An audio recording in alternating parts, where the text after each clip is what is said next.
தொடர்ந்து மற்றொரு முக்கிய செய்தியை பார்த்துக் கொண்டிருக்கிறோம். புதுக்கோட்டை மாவட்டத்தில் மதியத்திற்கு மேல் பள்ளிகளுக்கு மட்டும் விடுமுறை அறிவித்து மாவட்ட ஆட்சியர் உத்தரவு பிறப்பித்துள்ளார்.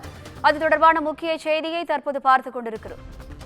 கூடுதல் விவரங்களை செய்தியாளர் சுவாமிநாதன் வழங்க கேட்கலாம். வணக்கம் சுவாமிநாதன், கூடுதல் விவரங்கள் என்ன? வணக்கம் வினிதா. தமிழகத்தில் பல்வேறு மாவட்டங்களில் இன்று தொடங்கி 3 நாட்களுக்கு மிதமானது முதல் கனமழை பெய்யக்கூடும் என்று வானிலை ஆய்வு மையம் எச்சரித்திருந்தது. அதன்படி இன்று நாகை, திருவாரூர், மயிலாடுதுறை, கடலூர் ஆகிய மாவட்டங்களுக்கு ரெட் அலர்ட்டும், விழுப்புரம், அரியலூர், தஞ்சாவூர், புதுக்கோட்டை, சிவகங்கை ஆகிய மாவட்டங்களுக்கு ஆரஞ்சு அலர்ட்டும் விடுத்திருந்தது. இதன் ஒரு பகுதியாக புதுக்கோட்டை மாவட்டத்தில் இன்று காலை முதல் வானம் மேகமூட்டத்துடன் காணப்பட்ட நிலையில் தற்போது மிதமானது முதல் கனமழை பெய்து வருகிறது. இதனால் வாகன ஓட்டிகள் மற்றும் பொதுமக்கள் மிகுந்த இன்னலுக்கு ஆளாகியுள்ளனர். இதனால் பொதுமக்கள் இயல்பு வாழ்க்கை பாதிக்கப்பட்டுள்ளது.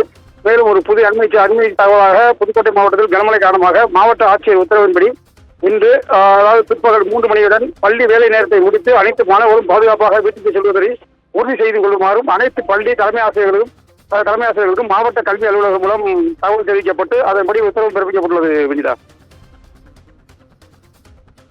கூடுதல் விவரங்களுக்கு நன்றி சாமிநாதன்.